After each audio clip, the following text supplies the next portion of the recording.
Moore's good spirits were still with him when he rose next morning. He and Joe Scott had both spent the night in the mill, availing themselves of certain sleeping accommodations producible from recesses in the front and back counting houses. The master, always an early riser, was up somewhat sooner even than usual. He awoke his man by singing a French song as he made his toilet. "Yuri not cussin' Don, then, meester," cried Joe. "Not a stiver, mon garçon," which means, "my lad. Get up, and we'll take a turn through the mill before the hands come in, and I'll explain my future plans." "We'll have the machinery yet, Joseph. You never heard of Bruce, perhaps? And Th. Errand, Spider?" "Yes, but I.H.E.V. I've read Th. History o' Scotland, and happen na as Michigan on as ye, and I understand ye to mean to say ye'll persevere." "I do." "Is there mony o' your Mac I your country?" inquired Joe, as he folded up his temporary bed and put it away. "In my country. Which is my country?" "Why, France, isn't it?" "Not it, indeed. The circumstance of the French having seized Antwerp, where I was born, does not make me a Frenchman." "Holland, then?" "I am not a Dutchman. Now you are confounding Antwerp with Amsterdam." "Flanders?" "I scorn the insinuation, Joe. I a Flamand. Have I a Flemish face, the clumsy nose standing out, the mean forehead falling back, the pale blue eyes au fleur de tête? Am I all body and no legs, like a Flamand? But you don't know what they are like, those Netherlanders. Joe, I'm an Anversois. My mother was an Anversoise, though she came of French lineage, which is the reason I speak French." "But your father wore Yorkshire, which makes ye a bit Yorkshire too, and anybody may see Yuri akin to us, Yuri so keen o' making brass, and getting forwards." "Joe, you're an impudent dog, but I've always been accustomed to a boorish sort of insolence from my youth up. The classerie, that is, the working people in Belgium bear themselves brutally towards their employers, and by brutally, Joe, I mean brutalement, which, perhaps, when properly translated, should be roughly. We allus speak our minds at this country, and them young parsons in grand folk fro London is shocked at WER incivility, and we like weel enough to GIM summat to be shocked at, 'cause it's sport to us to watch 'em turn up the whites o' their een, and spread out their bits o' hands, like as their flayed white bogards, and then to hear 'em say, nipping off their words short like, dear. Dear. What savages. How very coarse. You are savages, Joe. You don't suppose you're civilized, do you?" Middling, meester. I reckon at us manufacturing lads ith north is a deal more intelligent, and na's a deal more nor th farming folk ith south. Trade sharpens wer wits, and them that's mechanics like me is forced to think. Ye know, what why looking after machinery and sich like, I've get 10 into that way that when I see an effect, I look straight out for a cause, and I off lig hold on a purpose, and that I like reading, and I'm curious to know what them that reckons to govern us aims to do for us and why us. And there's many cuter nor me, there's many a one amang them greasy chaps at smells o' oil, and amang them dyers white, blue and black skins, that has a long head, and that can tell what a fool of a law is, as well as ye or old York, and a deal better nor soft uns like Christopher Sykes o' Winbury, and great hectoring nouts like yon Irish Peter, Helstone's curate. You think yourself a clever fellow, I know, Scott. I'm fairish.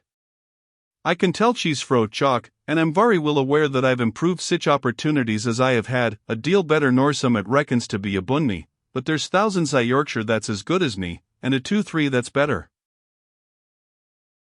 You're a great man, you're a sublime fellow, but you're a prig, a conceited noodle with it all, Joe.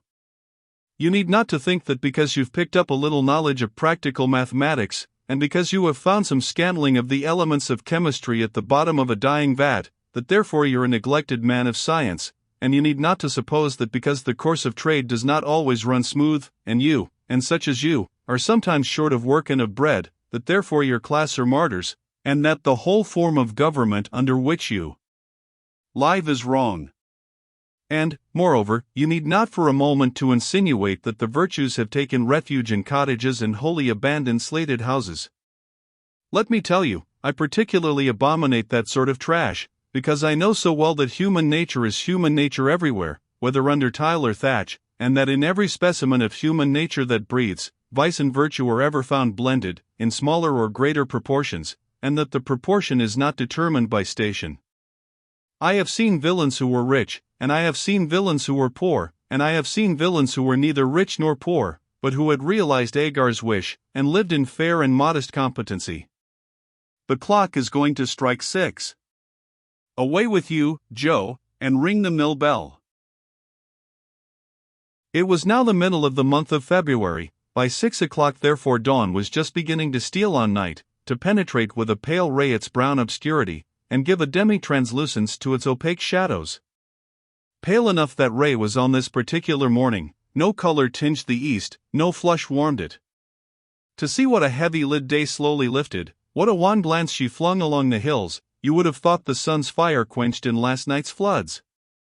The breath of this morning was chill as its aspect, a raw wind stirred the mass of night cloud, and showed, as it slowly rose, leaving a colorless, silver-gleaming ring all round the horizon, not blue sky, but a stratum of paler vapor beyond. It had ceased to rain, but the earth was sodden, and the pools and rivulets were full. The mill windows were alight, the bell still rung loud, and now the little children came running in too great a hurry, let us hope, to feel very much nipped by the inclement air, and indeed, by contrast, perhaps the morning appeared rather favorable to them than otherwise, for they had often come to their work that winter through snowstorms, through heavy rain, through hard frost. Mr. Moore stood at the entrance to watch them pass. He counted them as they went by. To those who came rather late he said a word of reprimand, which was a little more sharply repeated by Joe Scott when the lingerers reached the workrooms. Neither master nor overlooker spoke savagely. They were not savage men either of them, though it appeared both were rigid, for they fined a delinquent who came considerably too late. Mr. Moore made him pay his penny down ere he entered, and informed him that the next repetition of the fault would cost him 2d. Rules, no doubt, are necessary in such cases, and coarse and cruel masters will make coarse and cruel rules, which, at the time we treat of at least, they use sometimes to enforce tyrannically, but though I describe imperfect characters, every character in this book will be found to be more or less imperfect. My pen refusing to draw anything in the model line, I have not undertaken to handle degraded or utterly infamous ones. Child torturers, slave masters and drivers, I consign to the hands of jailers. The novelist may be excused from sullying his page with the record of their deeds. Instead, then, of harrowing up my reader's soul and delighting his organ of wonder with effective descriptions of stripes and scourgings, I am happy to be able to inform him that neither Mr. Moore nor his overlooker ever struck a child in their mill. Joe had, indeed, once very severely flogged a son of his own for telling a lie and persisting in it, but, like his employer, he was too phlegmatic, too calm, as well as too reasonable a man, to make corporal chastisement other than the exception to his treatment of the young. Mr. Moore haunted his mill, his millyard, his dye-house, and his warehouse till the sickly dawn strengthened into day. The sun even rose, at least a white disk, clear, tintless, and almost chill-looking as ice, peeped over the dark crest of a hill, changed to silver the livid edge of the cloud above it, and looked sullenly down the whole length of the den, or narrow dale, to whose straight bounds we are at present limited. It was 8 o'clock, the mill lights were all extinguished, the signal was given for breakfast, the children, released for half an hour from toil, betook themselves to the little tin cans which held their coffee, and to the small baskets which contained their allowance of bread. Let us hope they have enough to eat, it would be a pity were it otherwise. And now at last Mr. Moore quitted the millyard, and bent his steps to his dwelling-house. It was only a short distance from the factory, but the hedge and high bank on each side of the lane which conducted to it seemed to give it something of the appearance and feeling of seclusion. It was a small, whitewashed place, with a green porch over the door. Scanty brown stalks showed in the garden soil near this porch, and likewise beneath the windows stalks budless and flowerless now, but giving dim prediction of trained and blooming creepers for summer days. A grass plat and borders fronted the cottage. The borders presented only black mold yet, except where, in sheltered nooks, the first shoots of snowdrop or crocus peeped, green as emerald, from the earth. The spring was late. It had been a severe and prolonged winter. The last deep snow had but just disappeared before yesterday's rains. On the hills, indeed, white remnants of it yet gleamed, flecking the hollows and crowning the peaks. The lawn was not verdant, but bleached, as was the grass on the bank, and under the hedge in the lane. 3 trees, gracefully grouped, rose beside the cottage. They were not lofty, but having no rivals near, they looked well and imposing where they grew. Such was Mr. Moore's home, a snug nest for content and contemplation, but one within which the wings of action and ambition could not long lie folded. Its air of modest comfort seemed to possess no particular attraction for its owner. Instead of entering the house at once, he fetched a spade from a little shed and began to work in the garden. For about a quarter of an hour he dug on uninterrupted. At length, however, a window opened, and a female voice called to him. "Eh bien. Tu en de junes pas ce matin?" The answer, and the rest of the conversation, was in French, but as this is an English book, I shall translate it into English. "Is breakfast ready, Hortense?" "Certainly, it has been ready half an hour." "Then I am ready too. I have a canine hunger." He threw down his spade, and entered the house. The narrow passage conducted him to a small parlor, where a breakfast of coffee and bread and butter, with the somewhat un-English accompaniment of stewed pears, was spread on the table. Over these viands presided the lady who had spoken from the window. I must describe her before I go any farther. She seemed a little older than Mr. Moore. Perhaps she was 35, tall, and proportionally stout. She had very black hair, for the present twisted up in curl papers, a high color in her cheeks, a small nose, a pair of little black eyes. The lower part of her face was large in proportion to the upper. Her forehead was small and rather corrugated. She had a fretful though not an ill-natured expression of countenance. There was something in her whole appearance one felt inclined to be half provoked with and half amused at. The strangest point was her dress, a stuff petticoat and a striped cotton camisole. The petticoat was short, displaying well a pair of feet and ankles which left much to be desired in the article of symmetry. You will think I have depicted a remarkable slattern, reader. Not at all.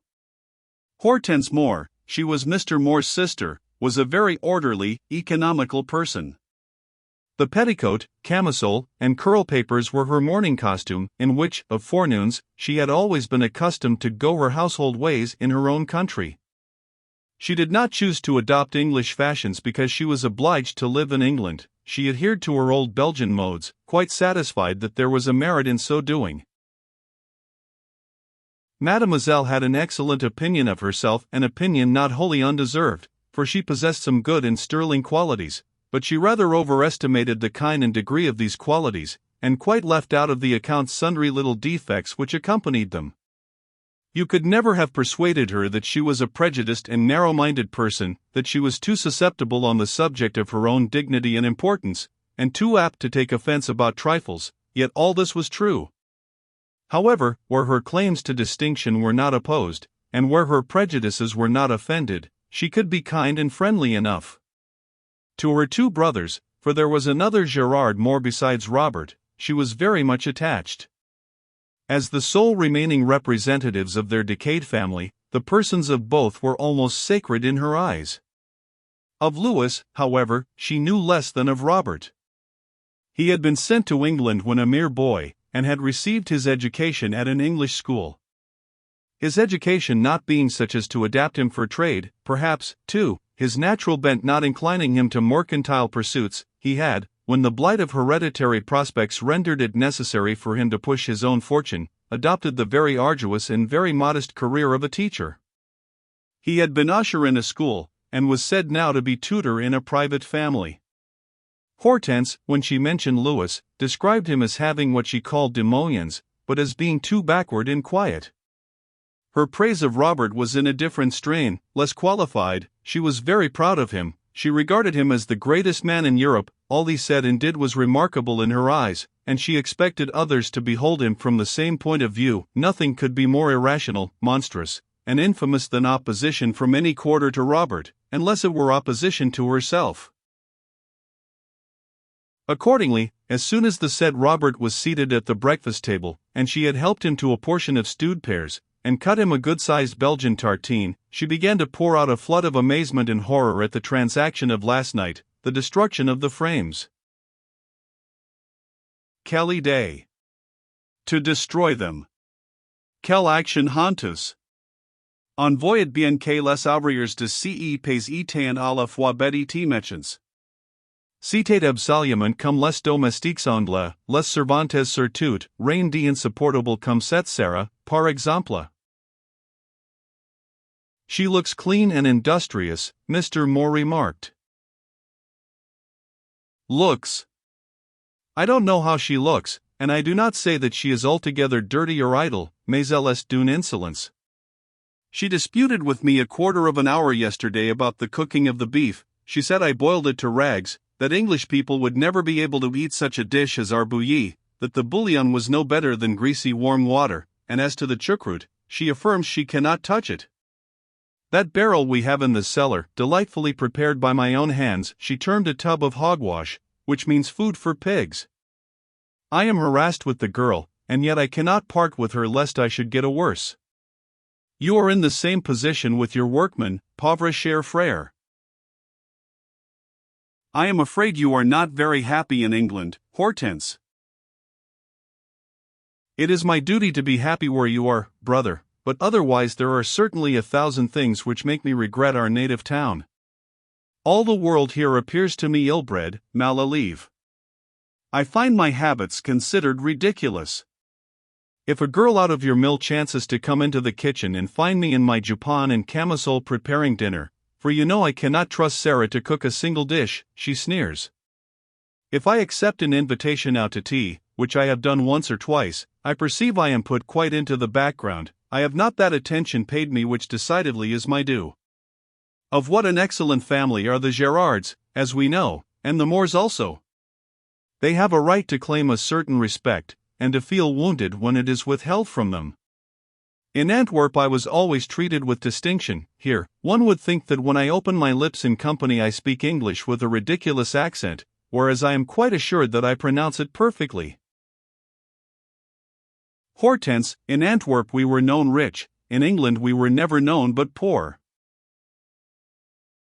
Precisely, and thus mercenary are mankind.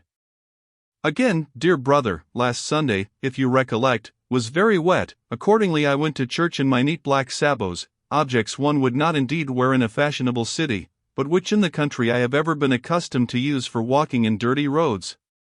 Believe me, as I paced up the aisle, composed and tranquil, as I am always, for ladies, and as many gentlemen, laughed and hid their faces behind their prayer books. Well, well. Don't put on the sabots again. I told you before I thought they were not quite the thing for this country. But, brother, they are not common sabots, such as the peasantry wear. I tell you, they are sabots noirs, tres propres, tres convenables. At Mons and Leuze, cities not very far removed from the elegant capital of Brussels, it is very seldom that the respectable people wear anything else for walking in winter. Let anyone try to wade the mud of the Flemish chaussées in a pair of Paris brodequins, on men direct de nouvelles. Never mind Mons and Leuze and the Flemish chaussées, do at Rome as the Romans do. And as to the camisole and jupon, I am not quite sure about them either. I never see an English lady dressed in such garments. Ask Caroline Helstone. Caroline. I ask Caroline? I consult her about my dress? It is she who on all points should consult me. She is a child. She is 18, or at least 17, old enough to know all about gowns, petticoats, and chaussures. Do not spoil Caroline, I entreat you, brother. Do not make her of more consequence than she ought to be. At present she is modest and unassuming, let us keep her so. With all my heart. Is she coming this morning? She will come at 10, as usual, to take her French lesson. You don't find that she sneers at you, do you? She does not. She appreciates me better than anyone else here, but then she has more intimate opportunities of knowing me. She sees that I have education, intelligence, manner, principles, all, in short, which belongs to a person well-born and well-bred. Are you at all fond of her? For fond I cannot say. I am not one who is prone to take violent fancies, and, consequently, my friendship is the more to be depended on. I have a regard for her as my relative, her position also inspires interest, and her conduct as my pupil has hitherto been such as rather to enhance than diminish the attachment that springs from other causes. She behaves pretty well at lessons? To me she behaves very well, but you are conscious of, brother, that I have a manner calculated to repel over familiarity, to win esteem, and to command respect. Yet, possessed of penetration, I perceive clearly that Caroline is not perfect, that there is much to be desired in her. Give me a last cup of coffee, and while I am drinking it amuse me with an account of her faults.